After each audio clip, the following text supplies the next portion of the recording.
नमस्कार दोस्तों, मेरा नाम है मनीष कुमार सिंह और आपका बहुत-बहुत स्वागत करता हूँ 4 पीएम महाराष्ट्र पे। दोस्तों आपको एक बड़ी ही अनोखी खबर देने जा रहा हूँ और इस दरमियान ये अभी जो खबरें आ रही हैं उसमें तो पहली दफ़ा ही हुआ है जब एक भाषण महाराष्ट्र के डिप्टी सीएम जो है वो भाषण दे रहे थे और देखते ही देखते उनके सामने सैकड़ों कुर्सियाँ खाली हो गई। जो महिलाएँ बैठी थी वो उठकर जाने लगी। आखिर क्या हुआ है पूरा मामला चलिए आपको बताते हैं। महाराष्ट्र में विधानसभा चुनाव 2024 को लेकर राजनीतिक दलों की तैयारियां और रैलियां जो है इन दिनों चल रही हैं। तो चुनाव के मद्देनजर एनसीपी प्रमुख और महाराष्ट्र के डिप्टी सीएम अजित पवार ने पूरे राज्य में जन सम्मान यात्रा जो है वो निकाल रहे हैं। लगातार उनकी चल रही है, आपको पता ही होगा, बहुत बड़े पैमाने पर शुरू की उन्होंने। और इस जन सम्मान यात्रा से वो लाडली बहन योजना को लेकर के ज्यादा महिलाओं तक पहुंच रहे हैं। और आपने देखा होगा कई जगह वो पिंक ड्रेस में, और उनकी जो बस थी वो भी पिंक थीम रखा गया था महिलाओं के लिए जब निकाली गई थी चीजें। तो और आपको बता दें कि कई सभाएं भी हो रही हैं, सभाओं को संबोधित भी कर रहे हैं। हालांकि लातूर जिले में अजीत पवार को रैली में समस्या का सामना करना पड़ा। दरअसल जब अजीत पवार बोल रहे थे तो उनकी सभा में ज्यादातर कुर्सियां खाली दिखाई पड़ी। और बताया जा रहा है कि महाराष्ट्र के डिप्टी सीएम अजीत पवार लातूर के उदगीर में जनसभा को जन जो सम्मान यात्रा वहां पर थे वो, और महिलाओं को जो है कार्यकर्ताओं को संबोधित कर रहे थे। और वहां पर जो है ये बात सामने आई है। आखिर क्या हुआ था? इस यात्रा के दौरान महिलाओं और कार्यकर्ताओं को संबोधित कर रहे थे वो, और इस दौरान महिला व कार्यकर्ता अजीत पवार का भाषण छोड़कर जाती हुई दिखाई दी। अजीत पवार का भाषण शुरू ही हुआ था कि कुछ ही देर में सैकड़ों कुर्सियां खाली हो गई। जानकारी के मुताबिक महिला कार्यकर्ता घंटों से अजीत पवार का इंतजार कर रही थी।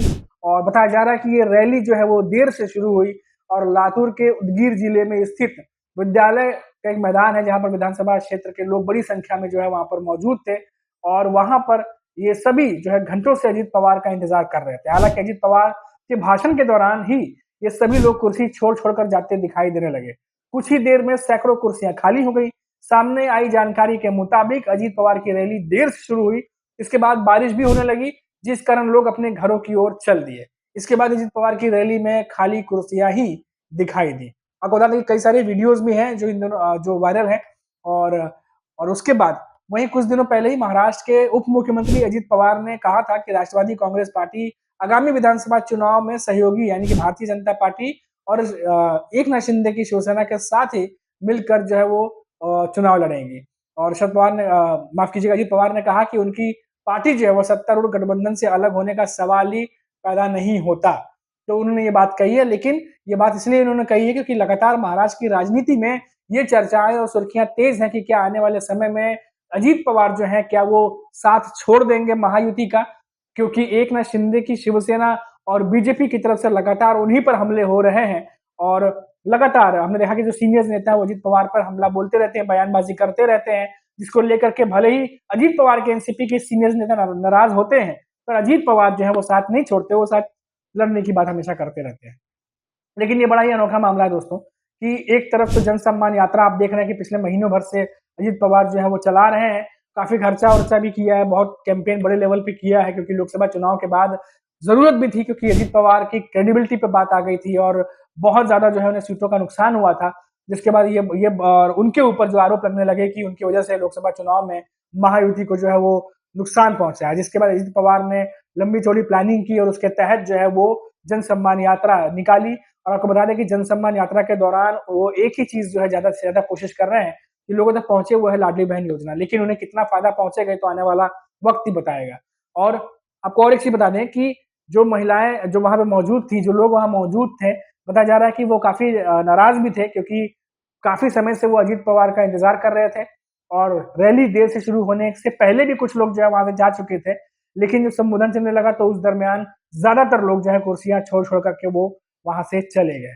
तो ये जो है रिपोर्ट जो है वो महाराष्ट्र के लातूर से आई है, लातूर के उदगीर से, क्योंकि लगातार तमाम जो नेता है, चाहे वो शरद पवार हो, चाहे वो उद्धव ठाकरे हो, चाहे वो कांग्रेस के नेता हो, लगातार महाराष्ट्र में रैलियां कर रहे हैं और लोगों से मिल रहे हैं। और अपनी अपनी क्या कुछ वो करेंगे चुनाव के बाद अगर उनकी सरकार आई, उसको लेकर के जनता को संबोधन कर रहे हैं। जनता को जो है वो रिझाने की कोशिश जो है यहाँ की राजनीतिक पार्टियों की तरफ से की जा रही है। तो उसका एक उदाहरण था जो मैंने आपको बताया, क्योंकि महाराष्ट्र में डिप्टी सीएम अजीत पवार, और अजीत पवार एनसीपी के जो है प्रमुख हैं।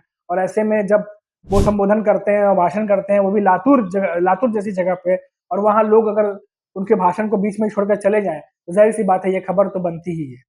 और जाते-जाते दोस्तों बहुत ज़्यादा समय अभी और नहीं लेंगे, जाते-जाते हम आपको और एक चीज़ बता देते हैं कि महाराष्ट्र में जो महायुति है उनके बीच में लगातार खींचतान जो है सीटों को लेकर के चल रही है और सीटों को लेकर के अभी तक कुछ भी फैसला नहीं हुआ है। हाँ, इतना ज़रूर है कि एकनाथ शिंदे की शिवसेना, बीजेपी और अजित पवार के बीच में लगातार खींचतान है और सीटों को लेकर के अभी भी जो समझौता जो है वो प्रॉपर तरीके से नहीं हो पाया।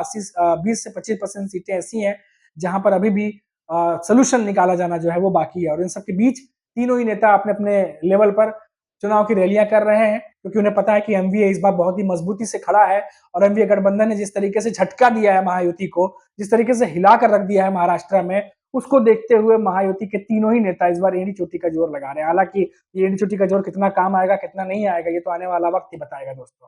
फिलहाल अभी के लिए इतना ही, फिर लौटेंगे तो बात करेंगे महाराष्ट्र की किसी बड़ी खबर पर। तब तक आप देखते रहिए 4 PM महाराष्ट्र और मुझे इजाजत दीजिए। नमस्कार।